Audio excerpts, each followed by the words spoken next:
Saya di sini akan menjelaskan tentang percobaan 6, yaitu massa jenis zat cair. Adapun tujuan dari percobaan 6 ini dibagi menjadi dua, yaitu tujuan instruksional umum dan tujuan instruksional khusus. Tujuan instruksional umum adalah memahami hukum hidrostatika sebagai landasan untuk menentukan massa jenis zat cair dengan alat pipa U. Tujuan instruksional khusus yaitu mengerti dan mempraktikkan percobaan dengan benar, membuktikan rumus dan menghitung massa jenis zat cair dengan alat pipa U, menentukan massa jenis zat cair dengan pipa U, dan membandingkan massa jenis hasil percobaan dengan literatur. Adapun teori dari percobaan 6 massa jenis zat cair yaitu dasar untuk menghitung massa jenis zat cair dengan pipa U adalah hukum hidrostatika yang menyatakan bahwa tekanan dalam zat cair pada bidang mendatar di mana-mana sama besarnya. Besarnya tekanan dalam zat cair adalah P sama dengan PGH tambah PO.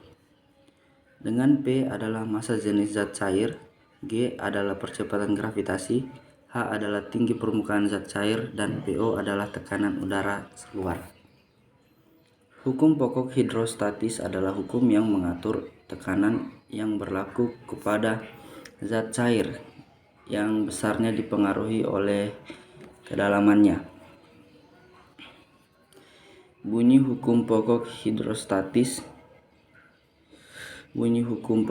hidrostatis adalah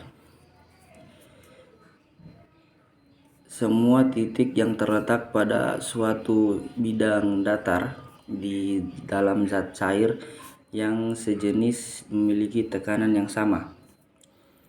Dalam ilmu fisika, tekanan umumnya didefinisikan sebagai gaya yang bekerja pada suatu bidang persatuan luas bidang tersebut. Bidang atau permukaan yang dikenai gaya tersebut bidang tekan, sedangkan gaya yang diberikan pada bidang tekan disebut gaya tekan. Rumus hukum pokok hidrostatik. Rumus tekanan hidrostatis dapat ditulis seperti berikut. pH sama dengan PO tambah W per A, dengan W sama dengan mg, P sama dengan PVG. Volume fluida V adalah A titik H. Hukum Archimedes menjelaskan hubungan antara gaya berat dan gaya ke atas atau gaya apung. Pada suatu benda jika dimasukkan ke dalam fluida, maka akibat ada gaya ke atas gaya apung, benda yang ada di dalam fluida beratnya akan berkurang, sehingga benda yang diangkat di dalam fluida akan terasa lebih ringan dibandingkan ketika diangkat di darat.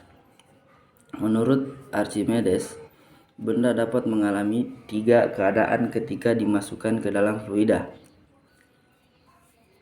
yaitu tenggelam. Keadaan ini terjadi saat massa jenis fluida lebih kecil dari massa jenis benda. Contohnya, besi atau baja akan tenggelam jika dimasukkan ke dalam air. Terapung. Keadaan ini terjadi saat massa jenis fluida sama dengan massa jenis benda. Contohnya, telur yang dimasukkan ke dalam air yang ditambahkan sedikit garam akan melayang karena massa jenis keduanya sama, melayang. Keadaan ini terjadi saat massa jenis fluida lebih besar dari massa jenis benda. Contohnya, styrofoam atau plastik akan terapung jika dimasukkan ke dalam air. Jadi, benda dapat terapung, tenggelam, dan melayang karena faktor pembandingan massa jenis benda dan massa jenis fluidanya. Adapun beberapa alat dan bahan yang kita pakai dalam percobaan ini yaitu pipa U 1 set, pipet, gelas piala, serta kertas saring, aquades, alkohol atau spiritus, dan air raksa. Sekian dari penjelasan saya. Saya akhiri. Assalamualaikum warahmatullahi wabarakatuh.